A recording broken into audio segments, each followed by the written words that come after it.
konsumen yang terus bermunculan dari luar daerah baik nasional dan internasional, sehingga menjadi ajang untuk kita untuk dapat memasarkan produk rokok dan tembakau.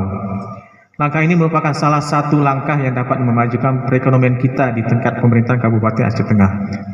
Kami selaku pemerintah daerah mengharapkan dengan adanya pelepasan produk ini ke pasar nasional maupun pasar internasional dapat meningkatkan ekonomi bagi masyarakat yang terlibat dalam proses pembuatan tembakau ini sendiri. Akhirnya sekali lagi atas nama pemerintahan daerah Kabupaten Aceh Tengah, kami mengucapkan selamat atas pelepasan tembakau gayo ke pasar nasional dan internasional ini.